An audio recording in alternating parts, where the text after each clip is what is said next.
हाय, मी गिरीजा आणि आज सुद्धा ना मी फायनली त्यांना कॉलेजला सोडण्यासाठी मनवलंच होतं आणि गाडीवरतीच कॉलेजला गेले सगळे लेक्चर्स वगैरे अटेंड केले आणि त्यानंतर आहे ना मला मंडई आणायला जायचं होतं.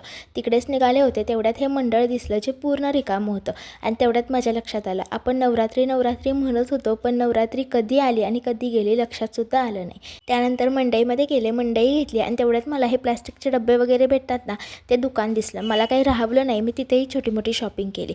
तिथून घरी येताना ना माझी हालत खूप बेकार झाली होती कारण खूप जास्त ऊन होतं. घरी आले असं म्हणण्यासाठी एक स्नॅपशूट करत होते आणि म्हणून जोरात दरवाजा ढकलला. तेवढ्यात लक्षात आलं दरवाजाच्या मागे सचिन लपले होते. मग मी त्यांनाही शूट करायचं ठरवलं आणि बघा जोरात दरवाजा ढकलल्यावरती तिथून ते हसत हसत बाहेर आले. पण खरं मोठं सरप्राईज तर माझ्यासाठी पुढे होतं, कारण मी आज जाऊन बघितलं होतं त्यांनी मस्त मटण आणलं होतं आणि त्याचं आळणी पाणी शिजवून माझ्यासाठी ठेवलं होतं कारण माझा घसा दुखत होता.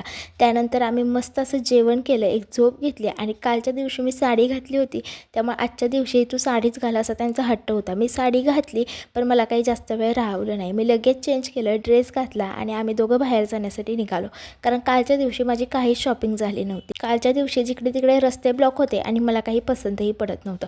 पहिले ट्रेंड्स मॉलमध्ये गेलो पण तिथेही मला काही आवडलं नाही. त्यानंतर मी एक ड्रेस, एक नाईट ड्रेस आणि बरीच काही छोटी मोठी शॉपिंग केली आहे, ती मी तुमच्यासोबत पुढे नक्कीच शेअर करेन.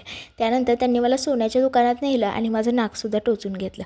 हे बघा हा नाईट ड्रेस मी घेऊन आले होते. ड्रेस घेतला आहे तो तुमच्यासोबत नक्की नंतर शेअर करेन. संध्याकाळी मस्त आईस्क्रीम खाऊन दिवसाचा शेवट केला.